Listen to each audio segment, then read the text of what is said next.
to ask you a question about our equipment, get in touch with me. I can get them in touch with Kay, and Kay is our media representative, and they will handle all communication with the media. And that kind of goes for speaking with election board members. They might want to talk to you about the equipment and why it functions a certain way it does, how it's programmed, where it's programmed, that type of thing. We don't really get into that. That's not what we're there to do. We're there to support the election, assist with the equipment, but we're not going to be talking about, certain thresholds on marking and, what is going to be seen as a vote, what's not going to be seen on a vote, and, the true details of the system. If they do have questions like that, like I said, get them in touch with me. I'll do my best to answer those questions. If I can't, we can get them in touch with Kay or the engineering department to help elaborate how the system was built and how it functions in a more detailed way. Okay? So today we do have some equipment set up around here. Obviously, with everything that's going on in the social distancing aspect of the world, this is going to be an open house all day. So we're not just going to go for 6 or 7 hours straight and everybody in the room and go from piece of equipment to piece of equipment and train you that way. What I would like to do is have people kind of set times and change on the hour every hour, so that way you can come in and get some real hands-on experience with all the pieces of equipment from the ICC.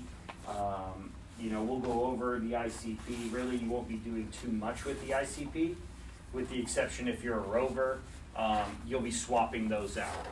The last thing we want you to do is go into a site and open up a machine in front of everybody and work on a machine there. So we have some spares here that the rovers will be handed out, and so we'll just swap those out. We won't want to create a bad perception in the view of the public. If you start working on voting equipment at a polling location, that creates a bad perception.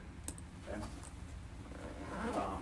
But yeah, so we'll go through that from the ICP. We'll get you some hands-on work with the ICX, and then we'll go over some reporting in RTR and what the county is looking for at the end of the night or when ballots are done with the statements of votes cast report.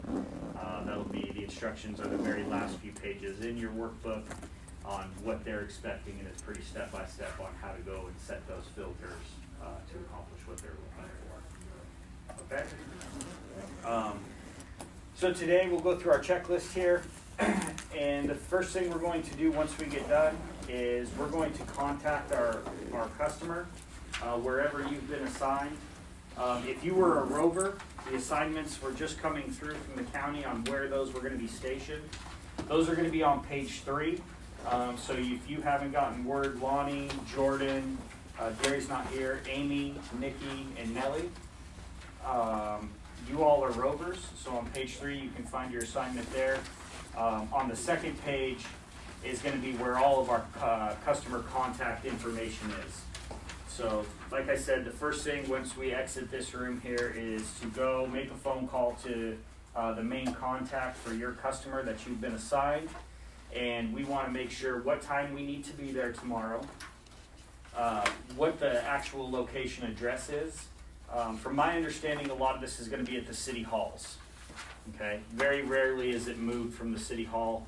In some instances, it has been moved from the city hall just because they've had such a mass influx of absentee ballots. They need more room to process those ballots. So definitely communicate that with them.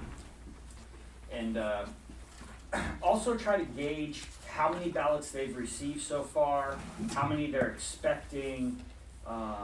Really kind of feel out the process, Don't feel discouraged on asking more details. You can ask whatever questions you might want to know. How many ballots can you open per hour? How long into the night are you willing to work? Are you going to have a swing shift that comes in from 10 p.m. to 6 a.m.? Or do you plan to be done counting at midnight or 1 a.m.? Do you plan to stop counting at 10 p.m. or midnight, come back at 8 a.m. the next day? So try to gauge what their plans are. We've been in communications with a few of the larger ones like Detroit, Livonia, and those areas. Some of the smaller ones, it shouldn't go past 1 or 2 a.m. It definitely has the chance to go, so like I said, just try to gather all the details to help prepare you for tomorrow. Also, another thing on preparing for tomorrow, you shouldn't be leaving the location. You know, so if you need to get Grubhub or whatever it is on your phone to have delivery, that's all right. I would strongly suggest packing water, bottles of water, juice, or whatever it's going to be. Pack a lunch and some snacks to keep you going through the day.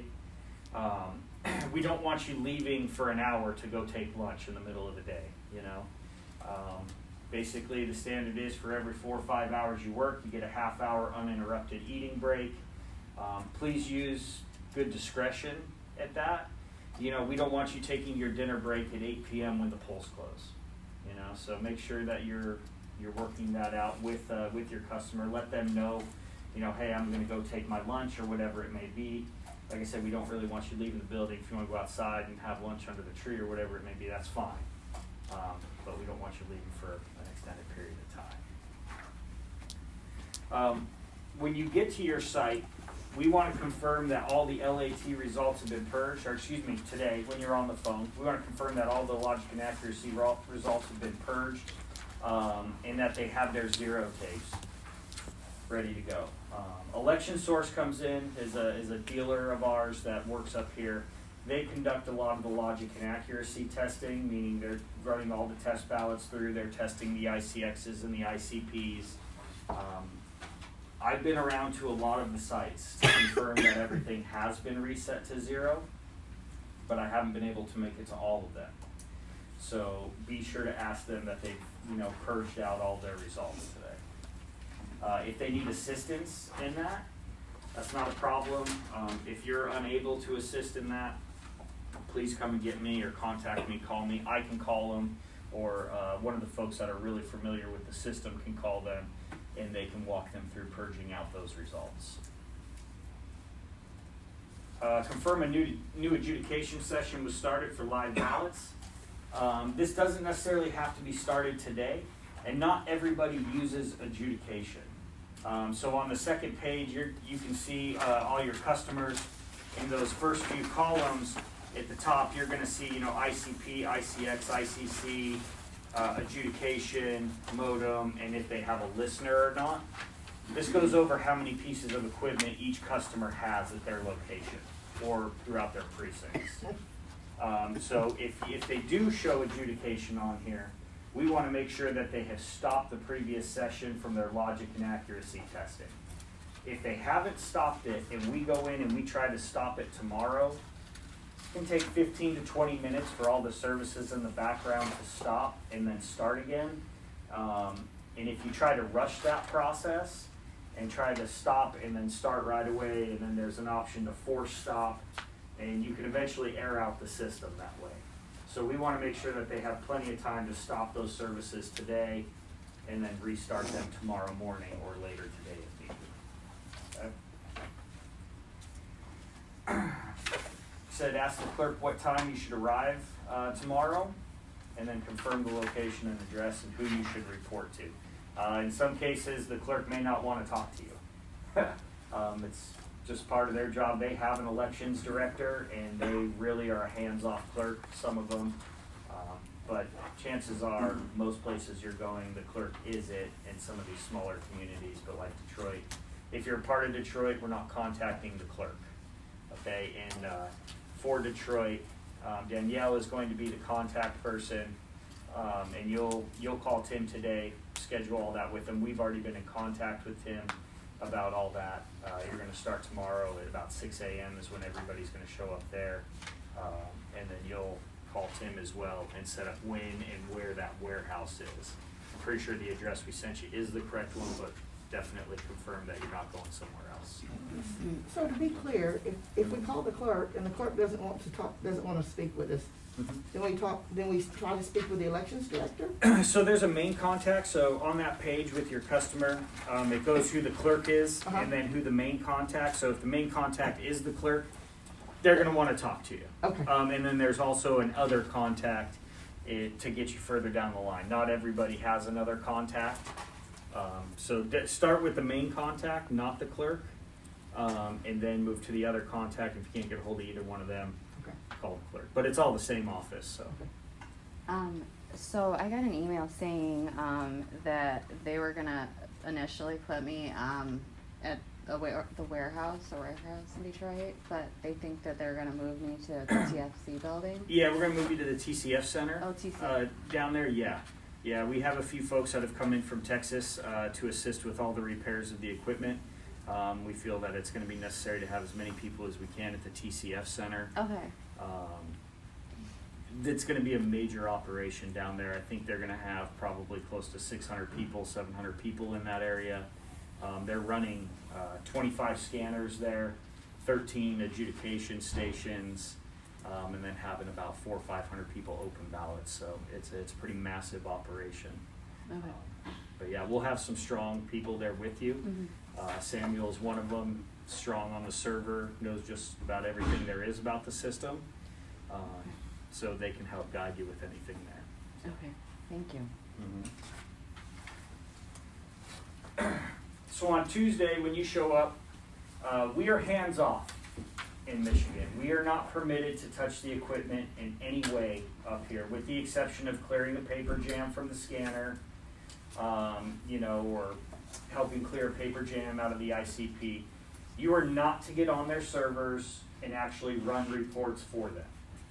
Okay, if they tell you that you need to get on there and scan ballots or handle ballots in any way, to get on there and run RTR and run the reports for them, you are not allowed to do that. And if they have an issue with that, please direct them to me, and I'll communicate that with them, that the law prevents us from touching their equipment. Okay? Everybody clear on that? Say it again. We don't want to be touching their equipment. We don't want the liability. We don't want the press saying, well, so-and-so doesn't even live here, or a vendor, or third-party vendors, operating our election. We don't want to bring that attention on ourselves, and we're not allowed to do it anyways. So please do not let them talk you into it, okay? Also, never be in the ballot counting room or where absentees or ballots are without an escort, all right? You don't want to be left alone in the room with a server. And even if they're going to step out and go to the restroom real quick, you step out of the server room as well. Okay, like I said, perception is everything in the elections business, and we don't want to put out the wrong perception. So yeah, we're going to be supporting the scanning of absentee ballots. We're going to be supporting adjudication. Like I said, support does not mean doing. Some of these folks, they might say, well, I paid good money for you to come up here. I want you to do it. That's not how things are done. And I've been told that on on-site support. I've had people try to get me to scan ballots while I've been on site, and we don't do that, okay? In some other states, that might be okay, but in Michigan, it's not okay. We're going to assist the customer in the validating and publishing of results on election night. That's all going to be in a guide in here, some instructions that we have. We have quick reference guides throughout the book that go over how to reset the listener if they haven't reset their listener and purged everything out. Like I said, I've been to a lot of these places and reset it for them and purged everything out for them, but you're going to want to confirm that today. How to go over the ImageCast Central and scanning, quick reference guides in there. How to clean an ICP with ICP cleaning sheets. They should have ICP cleaning sheets. If they don't, we have a few that the rovers are going to be given, and the rovers can go and clean out that ICP for them. You're not going to leave their central count area and go clean an ICP unless they have an ICP cleaning sheet that you can use, because we just don't have enough to give out to everybody, so the rovers are going to be allocated that supplies.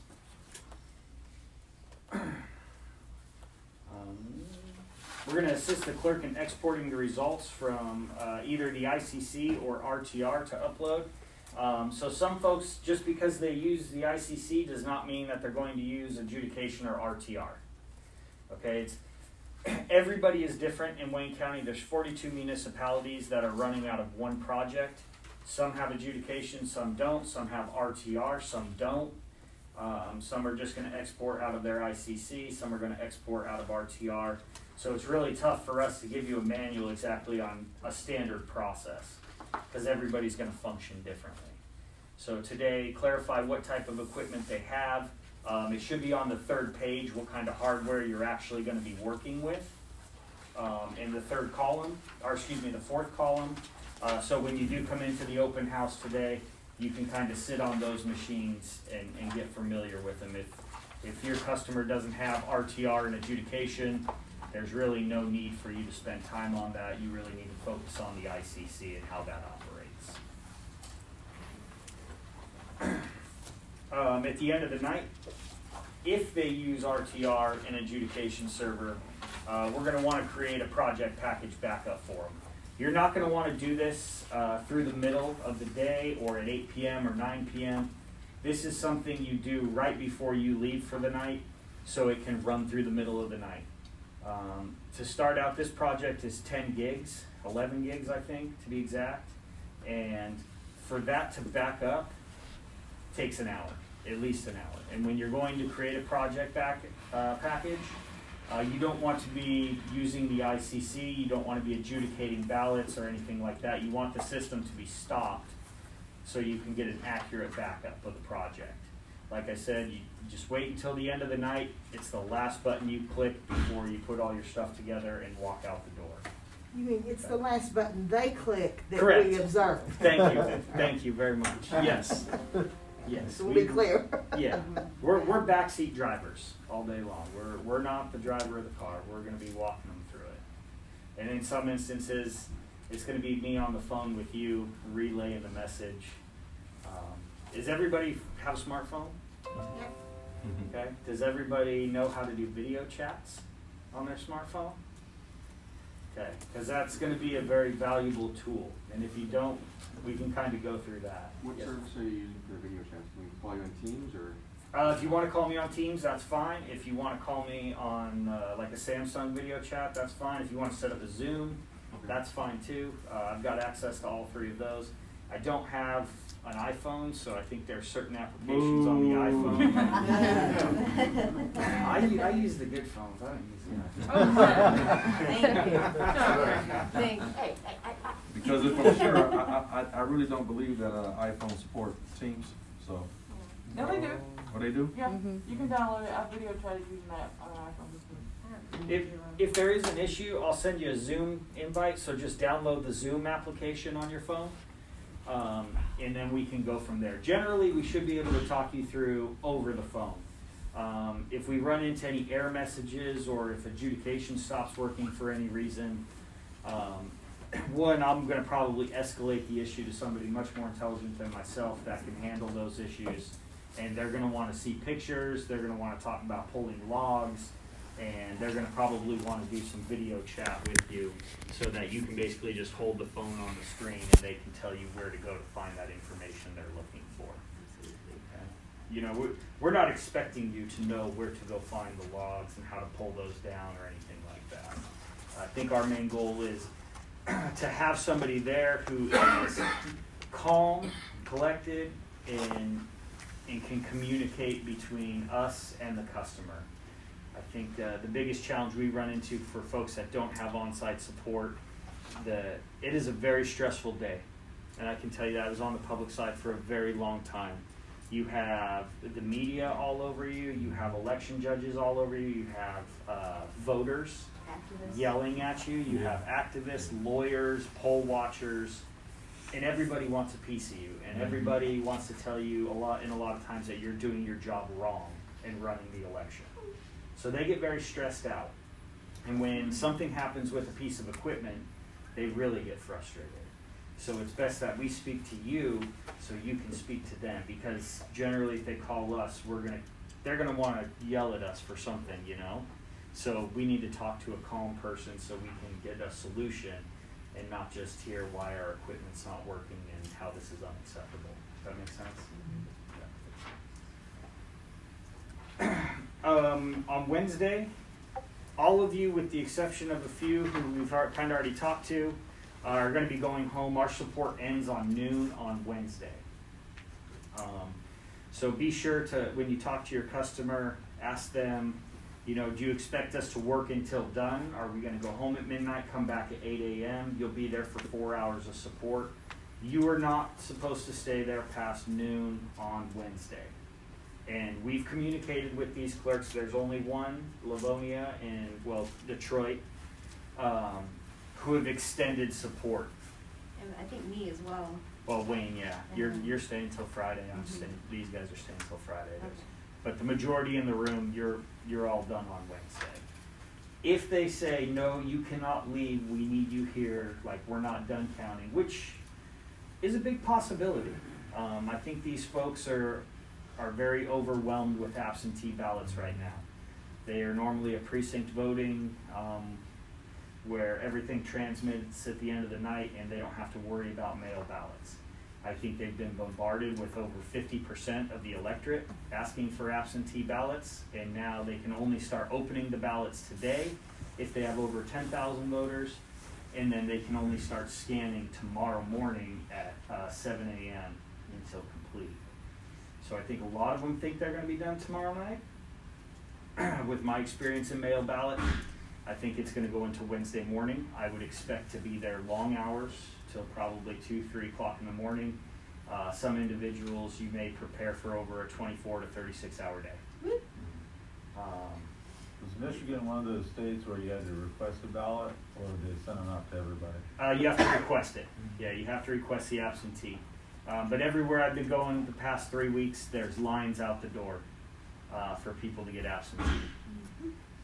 Like I said, in a lot of areas, it's been over 50% of their electorate is requested an absentee, and they've almost gotten 100% back in some areas of those requests. So they're not scanning already? No, They can't scan They're until not allowed tomorrow? to. they cannot start scanning until tomorrow at 7 a.m. And only the bigger areas are allowed to start opening today. So, for instance, River Rouge, where Lynn's going, you know, they only have 1,600 absentee ballots back so far. And I don't think they're going to get much more than that. So it might be a little easier day. However, they might not have the equipment that's going to push them over the edge to get it done. Or they might not bring in enough people to open and separate. I think one of the rovers, well, no, I think it's a full-time support in Dearborn Heights. John, I think you're going to be there. With, Quick Car? Yeah, thank you. They think they're going to be done on time, but chances are, I mean, from my experience, there's no way. Dearborn Heights has a huge Arabic population, and they had a lot of absentee ballots this year. Yes. Like the whole community, the Greek community, the Arabic community, we all kind of went absentee this year. Yeah. Yeah, and that's pretty much the story for the whole county, you know. Everybody didn't want to go to the polls. They wanted to vote their mail ballot so they didn't have to go stand in line on election night due to the current situation. So, last key point, please do not forget to send your command center emails. If you're at Detroit, whether that's the TCF Center or the warehouse, there's been a dedicated person to send those emails for you. So you don't have to worry about doing that. Melissa, Danielle's going to take care of all that for you guys. So you'll all show up as a team, but you don't have to worry about sending that communication. You guys are just going to focus on support, and you'll have kind of a liaison person to run all the communication for you. So let's start going through some of the quick reference guides. I don't want to spend really any time on them, going through step by step, but we'll just go over what's enclosed and go ahead. Any issue with having this on site? Obviously, it's a quick reference guide or do you not bring it on site? No, you can bring this on site. None of this is really it's internal to us and the customer, right? We're not showing the public this, we're not showing the media this or anybody like that. If the customer wants a copy of this, we can send them a copy of this. They can make a Xerox of this. A lot of this stuff has already been sent out to the customer. But in the current time, you know, everybody's so busy, they put a piece of paper here, it goes away. People have thousands of emails in their inbox that they haven't gotten a chance to read yet, so they may have received it, may not. So feel free to let them Xerox it if they want.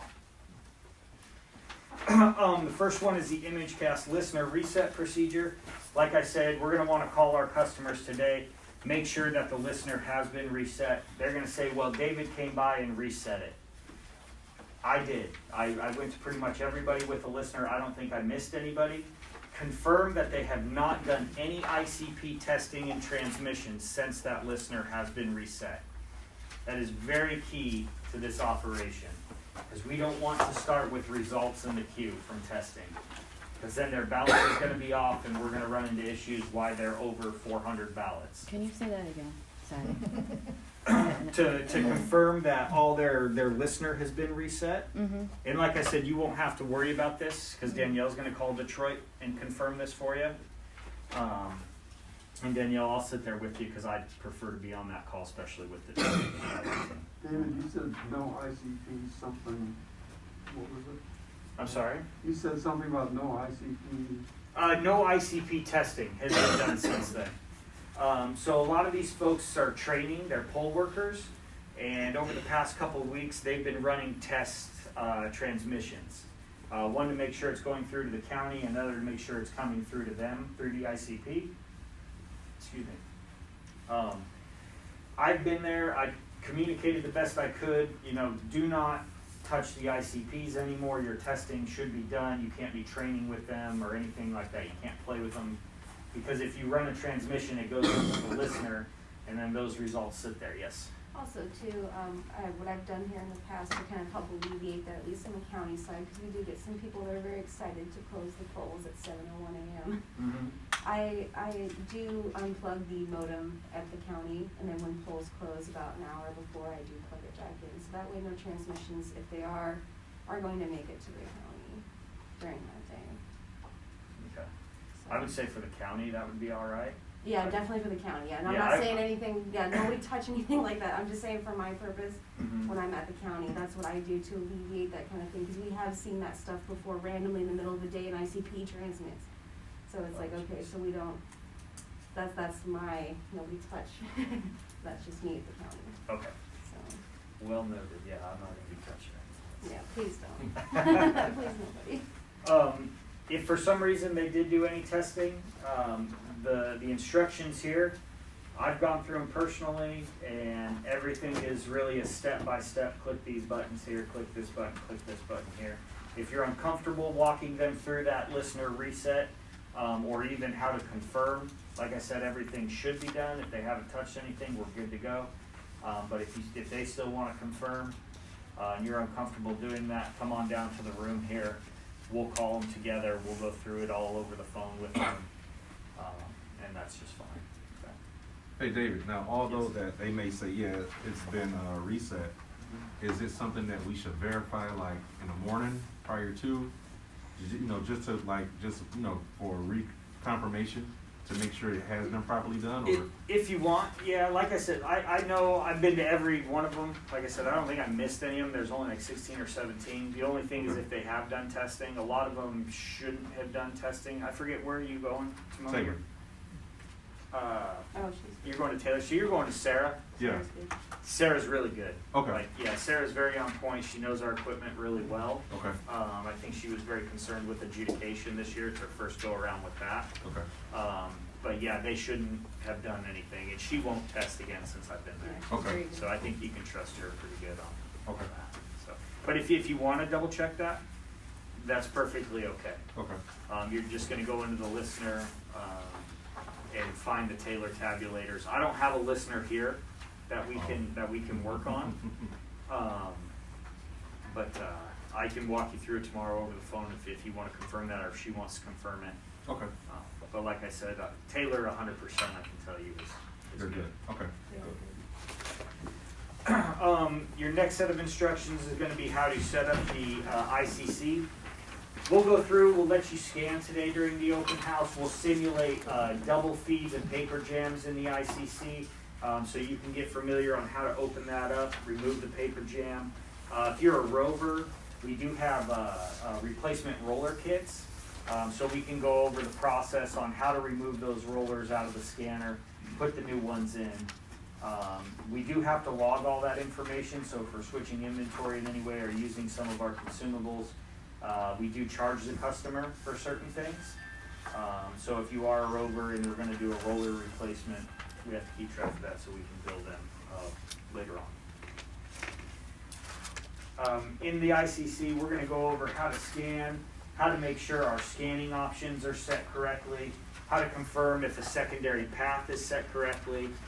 So then eventually we can troubleshoot. If they're saying, well, I'm not getting any ballots in adjudication, I'm not seeing our batches come up in RTR, you know, we'll go through all that during the hands-on training throughout the day to make sure you're able to troubleshoot certain things and see something that might be out of the ordinary. If everything seems set in those troubleshooting, chances are it could be a bigger issue, and then that's where you're going to want to get in touch with us. And like I said, at any given time when you're on site and you're having issues and you're not familiar how to troubleshoot that issue, do not hesitate to call. You know, we have a lot of people on standby on phone support that if I can't get to you, Kirsty is going to be there. She'll be able to walk you through a lot of it. We'll be able to get you in touch with maybe even Jordan. He'll be a rover running around. He can come by and fix some stuff or talk you through it over the phone. And then we have a whole help desk back in Denver in the command center where those folks will be able to get everything worked out for you. So please do not hesitate to call at all. That is the biggest thing I can stress is just call us before we all start pressing buttons. If you're a rover, like I said, we'll go over how to clean the ICPs. We'll go through it kind of with everybody as well, just so, you know, if they have an ICP cleaning sheet, you can get accustomed to it. Really, all it is a card with a pad on it. You put a little distilled water on it, or just use a little water, and just run it back and forth into the ICP. You don't want a lot of water, right? You don't want to soak the inside of the motherboard or anything. But just enough to get the ink off of there. What happens is there's some Mylars inside the ICPs, and if they use the wrong type of pen, like a ballpoint pen or anything like that, and then they run that through, the ink gets on the Mylar, and eventually that starts to cause misreads, or it can cause overvotes. It can really do a lot of damage to the machine. So that's what those ICP cleaning sheets are for. Again, if you are a rover and have to replace an ICP, you'll contact me, I'll get you the ICP, and we don't want to be taking apart anything on site. Again, it's just a quick switch. You give them the machine, we document it, take the machine, and that's it. We're not opening anything up. The next setup here is adjudication. How do you know if it needs to be cleaned or not? I'm sorry? How do you know if a system needs to be cleaned or? Misreads. Yeah, generally you're going to get a lot of misreads, just constant, and it's just going to stop accepting ballots in there. Because what happens in an ICP, it's not going to accept an overvote. So if somebody makes a mistake on their ballot and tries to overvote a contest, when they put it in, it gets rejected. Now there's a cast button on there to where you can override that overvote and accept the ballot. But generally somebody's going to get an opportunity to change their ballot. If you constantly get those misreads that are going in and there's no overvote on there, then you know that there's some issues with the Mylars inside, or there's an issue with the machine. How would we know that? It'll be rejected. We're not gonna be at the precinct. You're going to get calls. They're going to call the clerk, and then the clerk's probably going to talk to you and say, well, I've got issues with an ICP. Can you go look at it? Yeah, you can go look at it, but chances are we're going to want to call a rover to go over there probably really quickly and clean that out. Now, if they have ICP cleaning sheets, which a lot of them do, have inventories, they send those out to their precincts. They can pretty much do it on their own, and you can suggest, use your ICP cleaning sheet to go through to clean that. And if they're still having issues, you can go do that. And then if there's still issues, let's just replace the machine. Go ahead. Yeah, here they use those detachable strips on their ballots. Sometimes they come off when you feed them through the ICP. So if you run into that situation, just check the tail end of the ICP where the ballot comes out. And a lot of times those strips will get jammed up in there and just pull them out. They're not supposed to be detached. Sometimes the voter, they'll try to detach it before they take it to the poll worker, and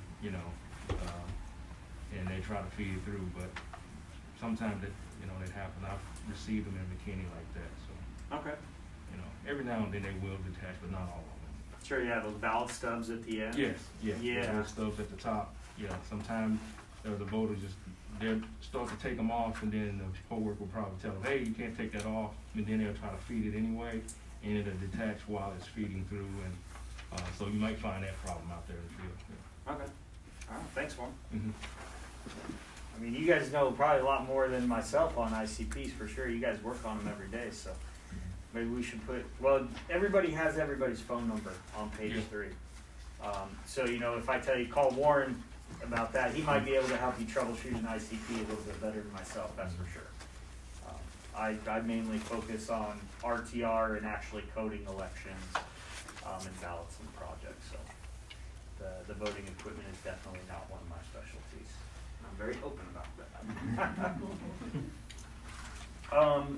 Starting adjudication. This is probably something that if your customer has adjudication is going to need to be done tomorrow morning. And you can go through the steps with them on setting all the filters to set up adjudication. Like I said, all previous sessions have to be stopped for about 15 to 20 minutes. So if you go and try to set up an adjudication session and it says start new or resume, we want to start new. Every time we want to start new right now, because if we resume, we're going to resume the old session that they have for their testing or their trainings. And we don't want anything in adjudication. So we're definitely going to want to start new. Like I said, if that arises and then you get this message that says force stop or wait, call me right away. We'll go through it together, make sure that everything gets started properly on that. So, for the filters, this is really important for the folks that are supporting customers with adjudication. If you're going through the filters with them, we do not want them to select blank contest. We don't want them to select undervote at all. If they select blank contest and an undervote, they will pretty much probably adjudicate every single ballot that they scan. We had a customer do that in August. They ended up having like 90,000 ballots to adjudicate. When really you should be adjudicating 1 or 2 ballots every 50. So blank contest, not blank ballot, but blank contest and undervote should never be selected. Okay? Say it again. Blank contest and undervote should never be selected. And they should know that, you know, because you're going to go through it with them. The majority of them are going to do ambiguous mark, overvote, and write-in. Not write-in qualified, just write-in. Okay? And we've done training with all of them, so they should know. If you know, some of them may get nervous as you're going through this. Like I said, it's a stressful day for everybody. They say, well, I can't remember. Again, do not hesitate to call. So That's what we're here for. And they're the ones that'll be doing all this. We're just watching them. You're just backseat driving, yep. Yeah, we're not allowed to be touching the equipment in any way. All right. Even though that we can get frustrated and say, it's right there, just click right, you know, get out of the way, let me drive. No. Let them drive. The last 2 pages in the same section of adjudication is how to create an adjudication report tape. Some of the places that I've already been to, again, this is only if you have RTR and adjudication. If they don't have adjudication, then you're not going to be following this, okay? Because then they're just going to print their reports out of the ICC. This is exactly what the county wants the filters to be set at. So obviously the name's going to change, you know, from Brownstown to Romulus or to whatever the jurisdiction's name is. Then it's going to have the ABCB. That's the Absentee Voting Counting Board. That's what that stands for. And then the tabulator number. They'll know what their ABCB is. Okay, and then you need to set one for each one. So if they have multiple counting boards, and some of them do, some of them don't, some of them only have one. Others, like Detroit, have 125. So they need to be building the reports for every counting board that they have for the tapes. Set the filters. like I said, it's pretty step by step by the county. And then you can save the report. So then you only have to create it once. And then you can just go double click on it and all those filters will auto-populate for you. And then you can just click create report again and again and again. And you never have to go back in and create that same report once it's all done. I would suggest setting this up early in the morning with them. And the county sent this sheet to them, but you may have to use your copy. I've gone to places and said, can I see that sheet real quick? And they said, well, I don't have it. Nobody sent it to me. Like I said, they get thousands of emails from customers and media and everybody else, so sometimes things get missed. So this will be very helpful for you. I've set a lot of them, but I have not set all of them.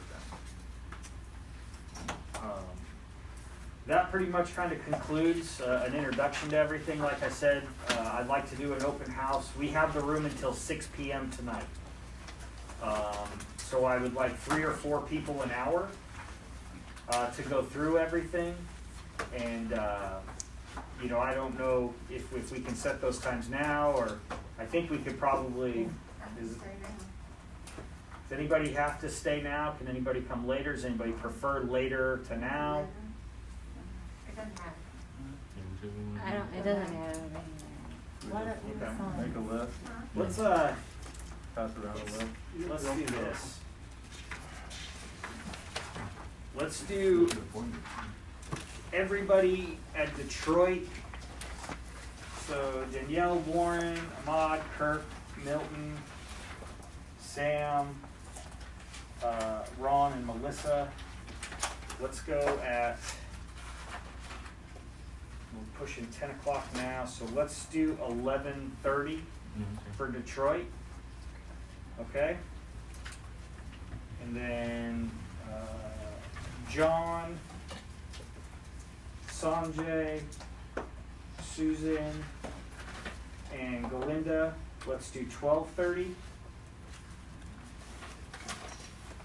And then Andrew, Kevin, Timon, Lynn, let's do 1:30. Then Nellie, Nikki, Amy, and Jordan, and Lonnie. We'll do 2:30. And Kirsty, you're doing a listener's county. So Yeah, I'll be at the county in the big today, so when I come back from all that, I can swing by everything. Okay. Yeah. And also, Lynn made a good point to me today. He said he wanted to go over and go to the customer site today, check in with them in person rather than over the phone, get kind of a layout of their operation, kind of see what to expect and what they're walking into tomorrow. If you'd like to do that, that's perfectly okay. I would say for Detroit, we don't want to do that. I'm sorry. Excuse me, I've got a call. I've got a doctor. Okay. I got the 12:30. Yeah, Detroit, we don't want to do that. There's no need to do it. We've already been in communication with them and talked to them quite a bit weekly for the past month. But for all the smaller ones, I would suggest offering that if that would help you folks as well. But it is optional, it's not required. Okay. Go ahead. So, I'm assigned to Detroit. We don't have to go there, are you saying? Today. Today. Tomorrow, Today. yes. Okay. And when you come in, we're gonna call Tim, Danielle and I will call Tim. We're gonna set up the times for everything, but I've already talked to him. I know it's gonna be 6 a.m. tomorrow morning. They're gonna plan to work basically 36 to 48 hours straight. We're gonna try to, I've gotta talk to Nick about this, but you're not gonna work 48 hours straight. There's no way that we're gonna let you do that. So, cause they have shifts coming in. So we want everybody there at the beginning, and then we may end up sending you home at like 3 o'clock in the afternoon to come back at 10:30 at night to work till 6 a.m. in the morning. Yeah. But like I said, I'll talk to Nick and Sam about that and get everything set up. But there may be a chance that you work from 6 a.m. until 6 a.m. There's actually probably a pretty good chance that that's a possibility. From my understanding in Michigan, there's no cap on a workday. I clarified that with our HR last night. So if we have to go 24 hours, then we're gonna go 24 hours. Well, You're not gonna for have me. lots of caffeine, I I hope, I think a lot of these places have coffee on standby for you. Well, I'm not familiar with Detroit my first time here, so I'll just drive over there, just, check out parking and. Yeah, are you at the TCF Center? I think you're at the Yeah. TCF Center, right? Yeah, so there's a parking garage, and if you Google TCF rooftop, it'll take you right there. And if you go in, I think it's $15 an hour or something, $40 max for the day, so don't actually drive in. But you can get an idea where the TCF Center is. I think you're just gonna take the Highway 94 here towards Detroit, get off on 76, and then 76 up there, I'm pretty sure. I think it's 76. 76 is Colorado. You're 75? 75. Yeah, 76 is Colorado, sorry. Yeah. So we get our parking validated Yeah, and if they're, from my understanding, the gate is supposed to be up all day, and they'll have maybe not armed guards, but they're gonna have security up there, 24 hours a day. You know. You're saying told that people here can take guns to the polls. Yes. Yeah. Open carry is legal at the polls in Michigan. Yes. They're gonna issue a black jacket. I wish. But I think you gotta have a permit to buy one of those. In PPE, yeah. Oh yeah. Go ahead, John. So masks obviously are mandatory. What about gloves? Are they mandatory or? I think that's all preference to you. If you want to wear gloves, great. If not, great. I think that's up to you. Masks are mandatory. I do have PPE for everybody over here, with the exception of the full-time employees. I was told that you guys were to bring it from Denver and Texas and everywhere else and request it, so I only have enough for the contractors. However, I do have extras, so if you need some more and you're full-time with us, please feel free to grab a bag. What it has is 2 masks, 2 sets of gloves for tomorrow. The pink is small, the blue is large, the black is medium-sized gloves. We do have extra sets of gloves. If there's no more pink left, you can take a pair of the mediums and just grab a couple pink gloves for you there. So, David, you said park on top of the TCF Center? yeah, there's a rooftop parking there, Okay. and the gate should be lifted. So it shouldn't cost you anything. Okay. If it does, then we're just going to need to expense it. Sure. Log everything, and then you'll fill that out on an expense report, just like your gas or anything like that. Does anybody else have any questions? Anything that I may have not covered that you'd like more detail on, or? A couple of us that's going to Detroit will be working on some units that they never got to. Not for the field, but this is for the extra units that they have. Steve supposed to have sent some stuff to you. Yeah, I've got it in my room. Okay, you got it. Yeah, I'll bring that down. You guys are all coming in together at Yeah. 11:30, right? That's what I said. Detroit's at 11:30. Okay. Sounds good. So yeah, I'll go get that box, bring it down here. I think it's got some cleaning sheets for the rovers, and then also a bunch of parts. And Yeah. I don't know what parts are in your ICPs that you fix, but I know like Mylars and stuff like that. So The main equipment that breaks, like motherboards. yeah, there should be 5 of each in there. Oh, okay. So, Some bent inverters too. Yeah, that's not it. yeah, and I don't know if you guys will be too busy on them. It's hard to say right now. So. Okay. We'll see how it goes. Any other questions? All right, we will all see you at your designated time. It's 10 o'clock now, so for the folks for Detroit, you can get your lunch or breakfast or. What did you say, the next tomorrow? I'm sorry? Did you say you were going to Detroit? I'm gonna be a rover.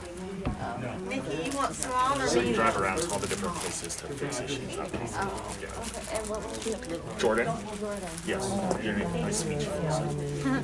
So you're on the contact list? Yeah, I should. So. Yeah. Yeah, right. Contractors.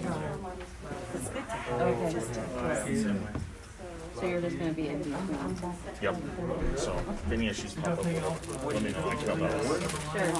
Like I said, I want you to know, you're gonna end up working harder from 8 p.m. Yes. to 3 in the morning. Yeah, and they're gonna kind of go through all the equipment. 6 a.m. So. Alrighty, thank you so much, I appreciate it. Oh, I think it could be until the, I used to do a 36-hour day.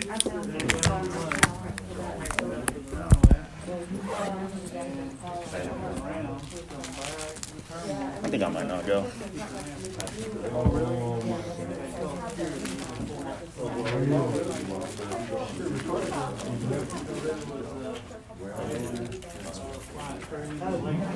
I would say, works, that's probably, because that gives me some sense. I would say just be here on call. Yeah, and then just hang out. Yeah, direct phone calls to your point.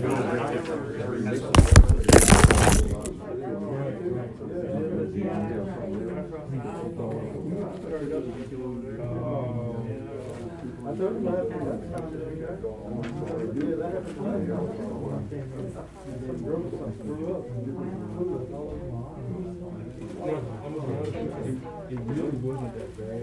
Also, I've been in the woods. We had some trouble. It's just when we got close to land, it just been all